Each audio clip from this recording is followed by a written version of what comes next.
عشان كده برضو قبل ما انت تيجي، دي نصيحتي للطلاب اللي هم بيفكروا يجوا تركيا. هل هي اللغة التركية إلزامية أو ضرورية للعمل هنا في تركيا؟ تركيبة الجملة التركية أو تركيبة القواعد التركية هل هي اوعى اوعى ايه رأيك في اللغة التركية؟ Mesela أطول كلمة باللغة التركية Selamun Aleyküm arkadaşlar. Nasılsınız? Yeni videomuza hoş geldiniz. طبعا دي كانت مقدمة بالتركي كده عشان الموضوع بتاع النهاردة هو موضوع مهم جدا جدا. والموضوع بتاع النهاردة هو حاجة أي حد بيجي يبعت لي على الواتساب أو بيكلمني أو على التعليقات أو في أي مكان بيسألوا فيها دايما، وهي اللغة التركية. طبعا وطبيعي جدا إن أي حد بيفكر يروح أي بلد غريبة أو مختلفة عن البلد اللي هو عايش فيها، أول حاجة بتيجي في باله وهي اللغة. هل اللغة سهلة؟ هل اللغة بسيطة؟ هل لازم أتعلم لغة البلد دي عشان أعرف أتعامل مع الشعب دول، ولا مش محتاج لغة وممكن أتعامل معاهم بالإنجليزي عادي؟ ففي الفيديو بتاع النهاردة أنا هتكلم فيه معاكم عن اللغة التركية. هل هي سهلة؟ هل هي بسيطة؟ هل تعلمها بسيط وسهل ولا تعلمها صعب؟ وتجربتي أنا في تعلم اللغة التركية، أنا تعلمتها بسهولة ولا بصعوبة، وفكرتي عن اللغة التركية بكل صراحة. طيب أولا كده وقبل ما نبدأ الفيديو، اللغة التركية هي تعتبر لغة مهمة جدا لو أنت بتفكر تيجي تركيا، لأن الشعب التركي شعب بيعتز جدا جدا باللغة التركية بتاعتهم، وما بيرضاش يتكلم أي لغة تانية خالص غير اللغة التركية. فعشان كده لو أنت هتيجي تركيا مش هتعرف تتكلم أو تتعامل مع حد بأي لغة تانية، سواء اللغة الإنجليزية أو اللغة العربية، في حين إن ممكن حتى كمان تلاقي ناس عارفة اللغة الإنجليزية، لكن اللي عارف اللغة الإنجليزية مش هتلاقيه بيعرف يتكلمها كويس. عشان كده لازم لو أنت هتستقر في تركيا هنا تتعلم اللغة التركية، لكن لو أنت هتيجي سياحة ما فيش داعي إن أنت تتعلم اللغة التركية، وهتقدر تصرف أمورك بكل بساطة إن شاء الله. طيب هل هي اللغة التركية إلزامية أو ضرورية للعمل هنا في تركيا؟ طبعا 100% اللغة التركية مهمة جدا جدا جدا لأي حد بيفكر يجي يشتغل في تركيا. ناس كتير جدا بيجوا يكلموني احنا عايزين نشتغل في تركيا، احنا معرفش الشغل في تركيا عامل ازاي، احنا الشغل حاجات كتير جدا عن الشغل في تركيا. الشغل في تركيا عشان تشتغل في تركيا لازم وضروري جدا يكون معاك لغة تركية مستوى متقدم جدا عشان تعرف تشتغل وتقدم على شغل في تركيا. عشان كده لو انت بتفكر تيجي تركيا كشغل او دراسة او اي حاجة فيها استقرار هنا في تركيا، لازم ويجب عليك ان انت تتعلم اللغة التركية قبل ما تيجي، او حتى بعد ما تيجي وتستقر هنا تتعلمها في اثناء اقامتك هنا في تركيا. طيب بالنسبة للطلاب وبالنسبة لي أنا في تعلم اللغة التركية، هل اللغة التركية سهلة أو بسيطة؟ أنا أقول لك إن اللغة التركية هي لغة شاملة لمعظم اللغات بتاعت العالم، يعني هتلاقي فيها لغة فارسية ولغة عربية وبعض من اللغة الإنجليزية وبعض من اللغة الفرنسية. إحنا عندنا في اللغة التركية 6500 كلمة عربية تشملها اللغة التركية. عشان كده أحيانا ممكن أنت وتتكلم باللغة التركية هنا تلاقي نفسك حتى إن مثلا تستغرب إيه هو ده، أنا حاسس نفسي إن أنا بتكلم عربي، وده الشعور اللي أنا كنت بحس بيه أحيانا هنا في تركيا أنا وبتكلم مع الأتراك. عشان كده إلى حد ما هتلاقي إن اللغة التركية سهلة، وده بسبب شمولها على معظم اللغات بتاعة العالم. طيب تركيبة الجملة التركية أو تركيبة القواعد التركية هل هي برضو سهلة وبسيطة؟ أنا عايز أقول لك إن اللغة التركية هي لغة اللواحق أو الإضافات، هي لغة بالشكل ده.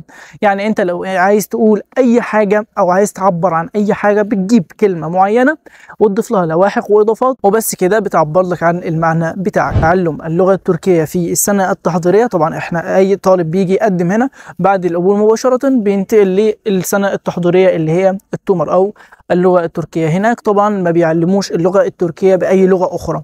عشان كده برضو قبل ما أنت تيجي، دي نصيحتي للطلاب اللي هم بيفكروا يجوا تركيا، قبل ما تيجي تركيا حاول تتعلم شوية أساسيات عن اللغة التركية قبل ما تيجي عشان تعرف تفهم حتى الأستاذ اللي هو بيديك الكورس بتاع اللغة التركية، لأن مش هيشرح لك بالعربي أو يفهمك المعنى بتاع الكلمة بالعربي، لا هو بيفهمك الكلمة التركية بالتركي، فكله هتلاقيه تركي في تركي.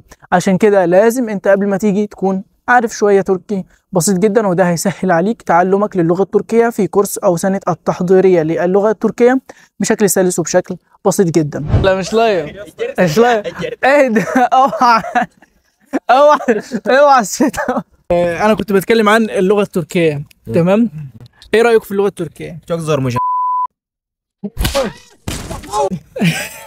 والله اللغة التركية أغلبها باللغة العربية أصلا، يعني فيها كلمات عربية كثيرة، لكن صعبة برضه، يعني كلماتها طويلة والتركيب بتاعها صعب، تركيب الكلمات وتركيب الجمل صعب، لكن يعني تتجازف. أيوه. الواحد ممكن يتعلمها بسرعة جدا.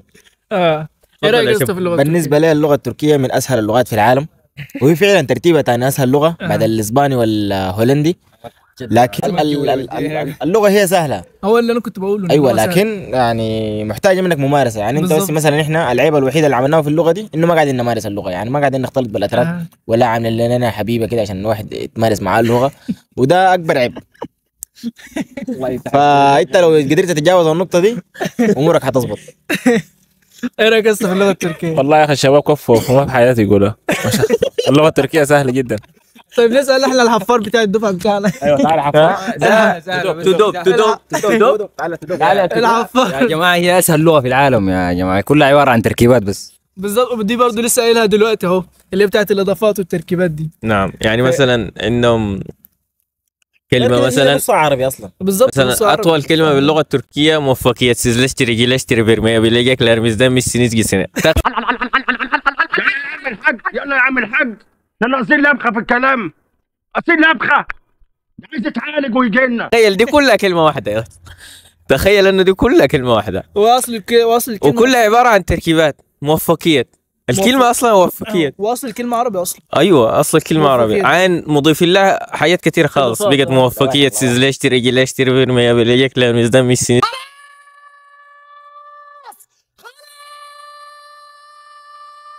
سنة. كلها بيد كلمة، كلها اضافات. ايوه. اضافاتها عويره وغبيه، يعني انا ما عارف ليه، لكن تحس بانه يعني اجتمعوا كده وعملوا لغه تجميع، فهمت؟ عملوا لغه تجميع مركبينها كلها مع بعض. بس ايه رايك في السيت اب؟ السيت اب خارق الصراحه. السيت اب حلو صح؟ ايوه. انا صور لهم الجرد اللي احنا بنصور عليه ده. نرجع للموضوع اللي انا كنت بتكلم عنه، وهو تجربتي انا في دراسه اللغه التركيه. وزي ما انا قلت لكم كده ان انا قبل ما ابدا دراسه اللغه التركيه في الكورس بتاع السنه التحضيريه كنت عارف بعض الكلمات وبعض الجمل من اللغه التركيه، عشان كده كان تعلم اللغه التركيه اسهل وابسط شويه الى حد ما بالنسبه لي. غير ان انت تيجي تتعلم اللغه التركيه في كورس اللغه التركيه مباشره كده من غير ما انت تكون عارف اي حاجه في اللغه التركيه، فالدكتور يكون بيشرح لك باللغه التركيه وانت مش فاهم حاجه، وانت اصلا متعود كمان حتى في بلدك الام ان انت بتتعلم سواء اللغه الانجليزيه او اي لغه اخرى بلغتك العربيه.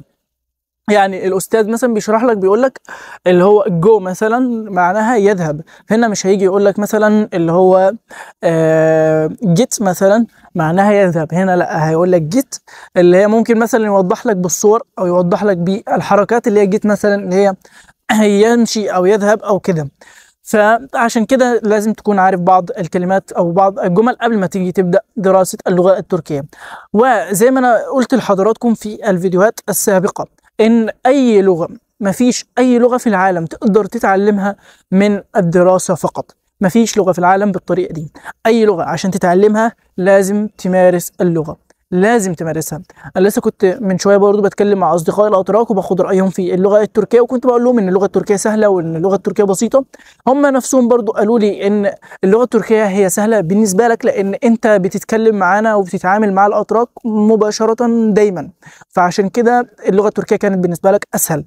غير اللي هو بيكون مثلا موجود في مصر او موجود في اي دوله ما خارج تركيا ويجي يتعلم اللغه التركيه بيكون الموضوع اصعب شويه.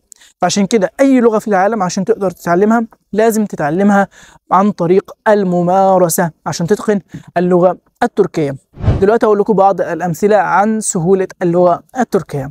زي ما احنا طبعا اتفقنا ان اللغه التركيه هي لغه لواحق او لغه اضافات، وده طبعا الكلام اللي انا قلته واصدقائي كمان الكلام اللي هم قالوه ان اللغه التركيه هي لغه لواحق او اضافات. مثلا لو انت عايز هنا في اللغه التركيه تقول حاجه بالشكل المنفي او بالشكل السلبي، مثلا على سبيل المثال بتضيف لواحق مثل اللي هي سز. يعني مثلا عايز تقول منعدم الاخلاق هتقول اهلاك سيز. اغلاق هي نفسها برضو كلمة عربية، فبتضيف لها اللي هي السز دي فبتبقى منعدم الاخلاق. عايز تقول مثلا بدون فايدة، فايدة السز، اللي هو بتضيف كلمة فايدة نفسها بالعربي برضو بتضيف لها اللي هي السز، فبتبقى بدون فايدة بالمعنى السلبي. برضو لو انت عايز الكلمة يكون ليها معنى المضارع بتضيف لها اللي هو يور. فمثلا لو انت عايز تقول حاجة مثلا زي جلمك، جلمك اللي هو يأتي، فانت بتضيف لجلمك دي يور فبتبقى جليور، بس في كل فعل انت بتشيل منه المك دي وبتضيف لها اللاحقة بتاعة الزمن او المعنى الذي تريده. يعني لو انت مثلا عايز تقصد الماضي مثلا بتضيف اللي هي دم مثلا، فبتقول هتشيل جلمك، هتشيل مك من جلمك هتبقى جالدم. اللغة التركية سهلة يعني إلى حد ما، بسيطة جدا، يعني حتى أسهل من الإنجليزي بكتير جدا. عشان كده الطلاب اللي بيسألوني وبيقولوا لي اللغة التركية صعبة، اللغة التركية خدت منك كام سنة عشان تتعلمها، اللغة التركية أنا أحب أطمنكم وأقول لكم إن اللغة التركية سهلة وبسيطة وسلسة جدا، مش هتواجهوا أي صعوبة في تعلمها ومش هتواجهوا أي صعوبة في التعامل بيها. وبالعكس تعلمك للغة التركية لو انت مقيم في تركيا ده مكسب مفيد جدا جدا جدا ليك، لان الشعب التركي لا يتعامل بأي لغة الا اللغة التركية. عشان كده هتعرف تتعامل مع الشعب وهتعرف تفهم الشعب، وعشان كده مش هتواجه مشاكل عنصرية كتيرة.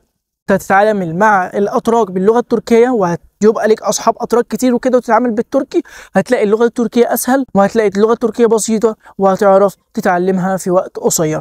ولازم تتعلم اللغه التركيه لو انت هتبدا تخصصك برضه، لان في التخصص الدكاتره ما بيرحموش الطلاب الاجانب. يعني مش هيجي يقول لك مثلا لا ده طالب اجنبي فاحنا هنتكلم عشانه بالراحه او ما اعرفش هنتفهم ما اعرفش بشكل دقيق، ما فيش الكلام ده خالص. لو انت هتدرس هنا باللغه التركيه فهتلاقي الدكتور التركي بيشرح لك كانك تركي مع الاتراك مش كانك اجنبي خالص. وعشان كده لازم تتقن اللغه التركيه. متفكرش ان انت ما تجيش تركيا عشان اللغه، لا، تعلمك للغه جديده ده مكسب كبير جدا ليك انت واضافه كبيره اصلا ليك انت ان يكون معاك اكتر من لغه ويوفر لك فرص عمل اكتر بكتير جدا. حتى لو اللغه التركيه دي او اي لغه تانية المتحدثين بتوعها مثلا مش بالمليارات، لكن برضو اضافه كويسه جدا وهتضيف لك فرص عمل اكتر بكتير جدا جدا. حابب اخد رايكم، هل نعمل كورس تعلم اللغه التركيه على القناه ام لا؟ فالموافق ان احنا نعمل كورس تعلم اللغه التركيه على القناه اكتب لي في التعليقات ان اعمل كورس تعلم لغه تركيه، واشوف كم حد عايز كورس تعلم لغه تركيه على القناه من اللايكات بتاعتكم.